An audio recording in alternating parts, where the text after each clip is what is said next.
Hi friends, welcome to nonstop cooking. இன்னைக்கு நம்ம ஒரு சூப்பரான இட்லி சாம்பார் தான் செய்ய போகிறோம். இது இட்லி தோசைக்கெல்லாம் நல்லா சாப்பிட்றதுக்கு அருமையான டேஸ்டாக இருக்கும். வாங்க நம்ம இதை எப்படி செய்யலான்னுட்டு பார்க்கலாம்.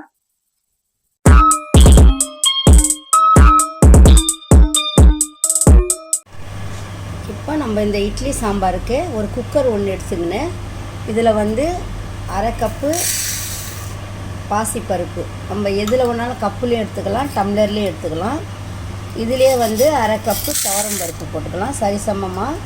அப்போ தான் இந்த சாம்பாருக்கு நல்லா ஒரு டேஸ்ட்டாக இருக்கும். இதில் அரை டம்ளர் பாசிப்பருப்பு, அரை டம்ளர் துவரம் பருப்பு போட்டிருக்கேன். இது நல்லா நம்ம கழுவி எடுத்துகிட்டு வந்துடலாம். இப்போ இதை நம்ம நல்லா கழுவி எடுத்துகிட்டு வந்துட்டோம். இதிலே ஒரு பெரிய சைஸு வெங்காயம், 2 தக்காளியை கட் பண்ணிக்கிறோம். இதையும் இதிலே போட்டுடலாம். இப்போ 2 கத்திரிக்காய், ஒரு கேரட்டு கட் பண்ணி வச்சுருக்கேன். இதையும் இதிலே போட்டுடலாம். இதில் 4-5 பல்லு பூண்டு உரித்து போட்டிருக்கேன்.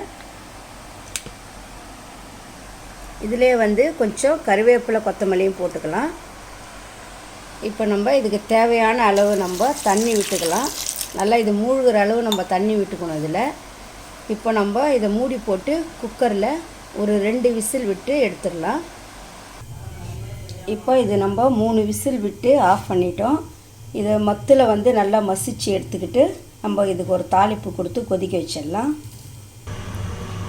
இப்போ இந்த பருப்பை பாருங்கள், நல்லா நான் மசிச்சிட்டேன். இதுக்கு தேவையான அளவு நம்ம சால்ட்டு போட்டுடலாம். இதில் கொஞ்சமாக மஞ்சள் பொடி,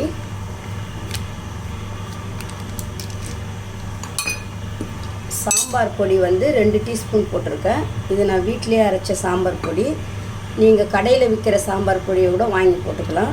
இப்போ இதை நல்லா நம்ம கலக்கி விட்டுட்டு இதுக்கு கொஞ்சம் திட்டமாக நம்ம தண்ணி விட்டுக்கலாம். இந்த அளவுக்கு தண்ணி விட்டு இப்போ இதை நல்லா கொதிக்க விட்டுடலாம். இது கொதிக்கும் போதே இதுக்கு நம்ம ஒரு கடுகு இது போட்டு தாளிப்பு கொடுத்துக்கலாம். இது அப்படியே கொஞ்சம் கொதி வரட்டும். இப்போ நான் ஒரு சின்ன கடாயில் ஒரு 2 டீஸ்பூன் எண்ணெய் விட்டுருக்கேன். இதில் ஒரு டீஸ்பூன் கடுகு, அரை டீஸ்பூன் சீரகம், 1/4 டீஸ்பூன் வெந்தயம், கொஞ்சம் பெருங்காயம் போட்டிருக்கேன். இதை நம்ம இதில் போட்டுடலாம். இப்போ இது நல்லா பொரிஞ்சிச்சு. இதிலே நம்ம கொஞ்சம் கருவேப்பிலை போட்டுடலாம். இப்போ பாருங்கள், இந்த சாம்பார் நல்லா கொதி வந்துடுச்சு. இந்த அளவுக்கு தான் இருக்கணும். இப்போ நம்ம கடுகு தாளிச்சதை இதிலே கொட்டிடலாம்.